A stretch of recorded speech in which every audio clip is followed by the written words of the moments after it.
My dear friends, there was once a man who went to a jewelry store, and as he entered, he was amazed when he saw one particular necklace.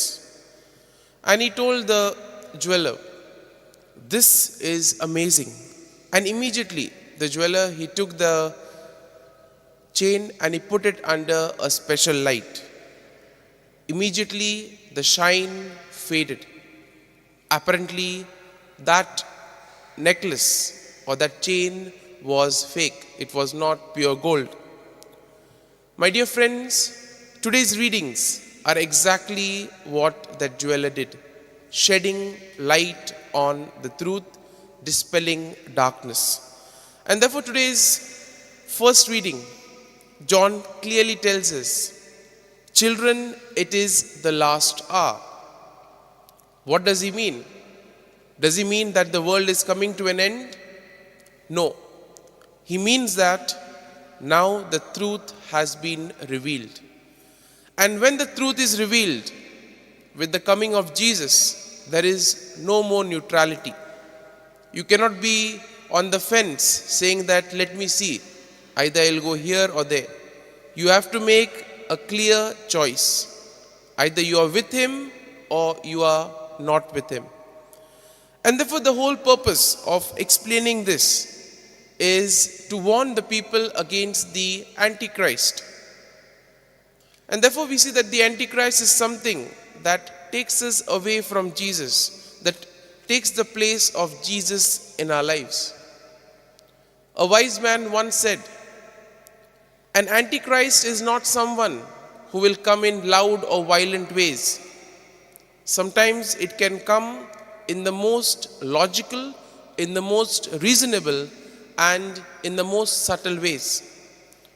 And therefore, my dear friends, we need to watch out against anything that can take us away from Christ. It can be our success. It can be our own independence. I want to do things on my own. I am the master of myself. These things can take Jesus away from us. That is when we become the center of our lives rather than keeping Jesus as the center. Moving on to today's gospel passage. The gospel does not begin with some great philosophy. It does not begin with a punchline. It just begins with, "In the beginning was the Word, and the Word was with God." My dear friends, we see that this Word of God was somebody who made things clear for everyone. He gave light, he gave life to everyone. And therefore, my dear friends, in the Gospel of John, we see that there's a lot of emphasis on the light, Christ being the light. There was once a small boy who entered the room and was terrified because it was dark.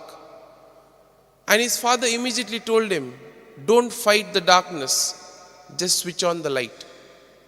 My dear friends, that is what truth does to us. And that is what Jesus exactly did. Jesus did not go to directly confront the scribes and the Pharisees. He confronted them through his preaching and through his deeds. Similarly, we see that truth therefore becomes something that is very unsettling in our lives. We don't like to hear the truth because it in a way really shakes us. That is what Jesus means when he says he is the truth and the light. And eventually we are told how the Son of Man will come. My dear friends, if God wanted, he could have chosen a grand way of presenting his Son to the world. But instead, he chose him to come in a more vulnerable manner. When we look at the birth of Jesus in a manger, very vulnerable, then you also had the danger from Herod. And therefore, my dear friends, we wonder sometimes, why did God choose this way?